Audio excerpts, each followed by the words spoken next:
राधे कृष्ण राधे कृष्ण।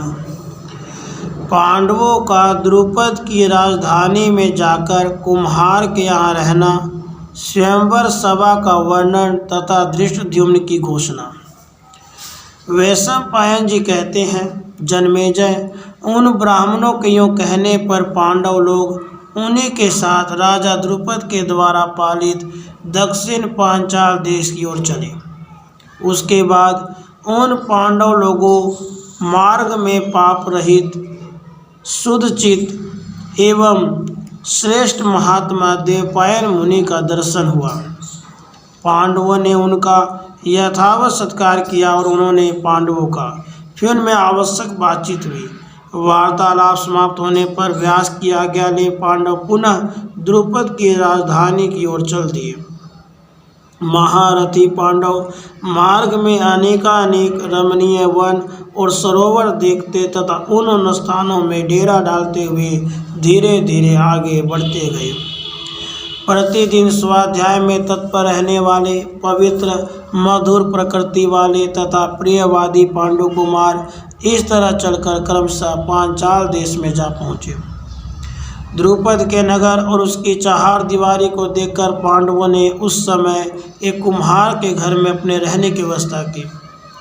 वहाँ ब्राह्मण व्यक्ति का आश्रय ले वे भिक्षा मांगकर लाते और उसी से निर्वाह करते थे। इस प्रकार वहाँ पहुँचे हुए पांडव वीरों को कहीं कोई भी मनुष्य पहचान न सके। राजा द्रुपद के मन में सदा यही इच्छा रहती थी कि मैं पांडु नंदन अर्जुन के साथ द्रौपदी का विवाह करूं, परंतु वे अपने इस मनोभाव को किसी प्रकार प्रकट नहीं करते थे। भरतवंशी जन्मेजय पांचाल नरेश ने कुंती कुमार अर्जुन की खोज निकालने की इच्छा से एक ऐसा दृढ़ धनुष बनवाया जिसे दूसरा कोई झुका भी न सके। राजा ने कृत्रिम आकाश यंत्र भी बनवाया जो तीव्र वेग से आकाश में घूमता रहता था।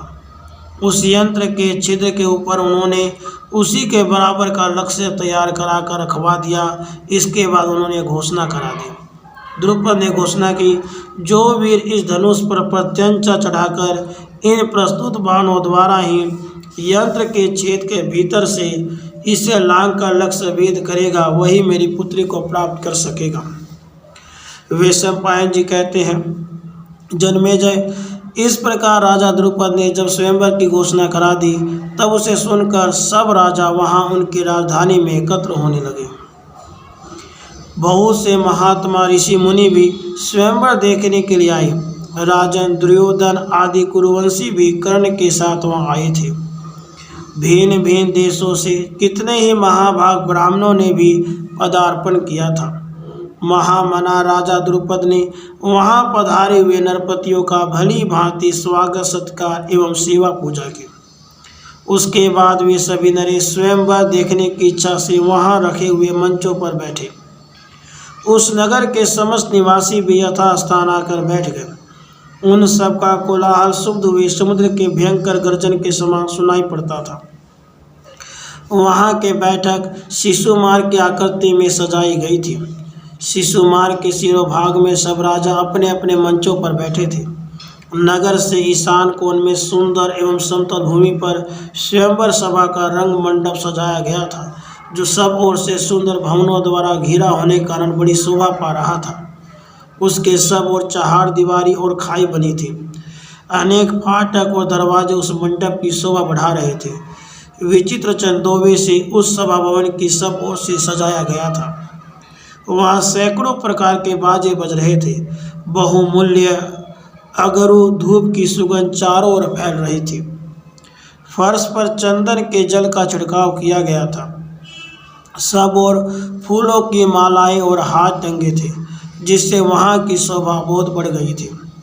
उस रंग मंडप के चारों ओर कैलाश शिखर के समान ऊंचे और श्वेत रंग के गगनचुंबी महल बने हुए थे।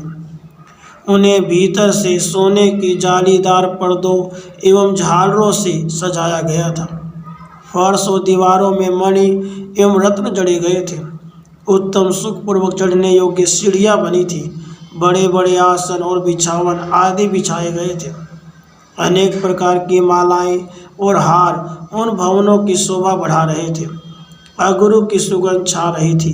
वे हंस और चंद्रमा की किरणों के समान श्वेत दिखाई देते थे। उनके भीतर से निकली हुई धूप की सुगंध चारों ओर 1 योजन तक फैल रही थी। उन महलों में सैकड़ों दरवाजे थे। उनके भीतर आने जाने के लिए बिल्कुल रोक टोक नहीं थी और वे भांति भांति की सैयाओं और आसनों से सुशोभित थे। उनकी दीवारों को अनेक प्रकार की धातुओं के रंगों से रंगा गया था, अतः वे राजमहल हिमालय के बहुरंगे शिखरों के समान सुशोभित हो रहे थे। उन्हीं सतमहली मकानों या विमानों में जो अनेक प्रकार के बने हुए थे, सब राजा लोग परस्पर एक दूसरे से होड़ रखते हुए सुंदर से सुंदर श्रृंगार धारण करके बैठे। नगर व जनपद के लोगों ने जब देखा कि उक्त विमानों में बहुमूल्य मंचों के ऊपर महान बल और पराक्रम से संपन्न परम सौभाग्यशाली काला गुरु से विभूषित महान कृपा प्रसाद से युक्त ब्राह्मण भक्त अपने अपने राष्ट्र के रक्षक और शुभ पुण्य कर्मा के प्रभाव से संपूर्ण जगत के प्रिय श्रेष्ठ नरपति गण आकर बैठ गए हैं, तब राजकुमारी द्रौपदी के दर्शन का लाभ लेने के लिए वे भी सब और सुखपूर्वक जा बैठे। वे पांडव भी पांचाल नरेश की उस सर्वोत्तम समृद्धि का अवलोकन करते हुए ब्राह्मणों के साथ उन्हीं की पंक्ति में बैठे थे। राजन, नगर में बहुत दिनों से लोगों की भीड़ बढ़ रही थी। राज समाज के द्वारा प्रचुर धन रत्नों का दान किया जा रहा था। बहुतेरे नट और नर्तक अपनी कला दिखाकर उस समाज की शोभा बढ़ा रहे थे। 16वें दिन अत्यंत मनोहर समाज जुटा। भरतश्रेष्ठ उसी दिन स्नान करके सुंदर वस्त्र और सब प्रकार के आभूषणों से भूषित हो, हाथों में सोने की बनी हुई कामदार जयमाला लिए द्रुपद राजकुमारी उस रंगभूमि में उतरी। तब सोमक वंशी क्षत्रियों के पवित्र एवं मंत्रज्ञ ब्राह्मण पुरोहित ने अग्नि वेदी के चारों ओर कुशा बिछाकर वेदोक्त विधि के अनुसार प्रज्वलित अग्नि में घी की आहुति डाली। इस प्रकार अग्निदेव को तृप्त करके ब्राह्मणों से स्वस्ति वाचन कराकर चारों ओर बजने वाले सब प्रकार के बाजे बंद करा दिए गए। महाराज, बाजों की आवाज़ बंद होने पर जब स्वयंवर सभा में सन्नाटा छा गया, तब विधि के अनुसार धृष्टद्युम्न द्रौपदी को साथ लेकर रंग मंडप के बीच में खड़ा हो मेघ और दुंदुभी के समान स्वर तथा मेघ गर्जन की सी गंभीर वाणी में यह अर्थयुक्त उत्तम एवं मधुर वचन बोला। यहाँ आए हुए भूपालगण, आप लोग ध्यान देकर मेरी बात सुने। यह धनुष है, ये बाण है और यह निशाना है। आप लोग आकाश में छोड़े हुए 5 पैने बाणों द्वारा उस यंत्र के छेद के भीतर से लक्ष्य का भेद कर गिरा दे। मैं सच कहता हूँ, झूठ नहीं बोलता। जो उत्तम कुल, सुंदर रूप और श्रेष्ठ बल से संपन्न वीर यह महान कर्म कर दिखाएगा, आज वह मेरी बहन कृष्णा उसकी धर्मपत्नी होगी। यूँ कहकर द्रुपद कुमार धृष्टद्युम्न ने वहाँ आए हुए राजाओं के नाम, गोत्र और पराक्रम का वर्णन करते हुए अपनी बहन द्रौपदी से इस प्रकार कहा। इस प्रकार आदि पर्व के अंतर्गत स्वयंवर में धृष्टद्युम्न वाक्य विषयक 184वां अध्याय पूरा हुआ।